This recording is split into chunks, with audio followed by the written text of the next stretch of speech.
നമുക്ക് ഫസ്റ്റ് ഉണ്ടാകുന്ന ഒരു എക്സ്പീരിയൻസ് അതിപ്പോൾ നല്ലതായാലും അല്ലെങ്കിൽ മോശമായാലും അത് നമ്മളെപ്പോഴും ഒരു ടോർച്ചർ ചെയ്യുന്നതായാലും അല്ലെങ്കിൽ ഒരു നമ്മളെ പിന്നിൽ തന്നെ ഉള്ളതായിട്ട് എനിക്ക് എപ്പോഴും തോന്നാറുണ്ട്.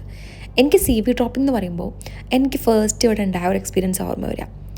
ആ ഫസ്റ്റ് കൊണ്ട് കൊടുത്തപ്പോൾ ആ അവരുണ്ടായിരുന്ന ആ ഒരു സ്റ്റാഫിൻ്റെ ഒക്കെ ഒരു റിയാക്ഷൻ അതാണ് എൻ്റെ മനസ്സിലേക്ക് വരിക. അതുകൊണ്ട് തന്നെ ഞാൻ എപ്പോഴും ഒന്ന് കാല് പിന്നോട്ട് വലിക്കും മുന്നോട്ട് എടുക്കുന്നതിന് മുമ്പായിട്ട്.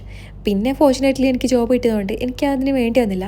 പക്ഷേ അന്ന് തന്നെ ഞാൻ തീരുമാനിച്ചെടുത്തതാണ് ഞാൻ ഈ പണിക്ക് പോവില്ല എന്നുള്ളത്. അതായത് അങ്ങനെ സി വി ഡ്രോപ്പ് ചെയ്യാൻ പോവില്ല എന്നുള്ളത്. ബട്ട് അപ്പോൾ ഞാൻ ചിന്തിച്ചില്ലെങ്കിലും ഇപ്പം ഞാൻ ചിന്തിക്കുന്ന ഒരു കാര്യമുണ്ട്. ഞാൻ എന്തിനു വേണ്ടിയിട്ടാണ് അങ്ങനെ ചിന്തിച്ചത്?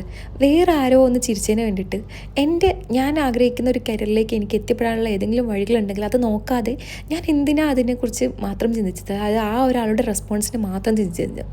പലപ്പോഴും നമ്മളങ്ങനെ ചിന്തിക്കുക. ഞാനങ്ങനെ ആയിട്ട് ചിന്തിച്ചത് മേ ബി ഈ ഒരാളും ആ സ്റ്റേജിലൂടെ കടന്നുപോരായിരിക്കും.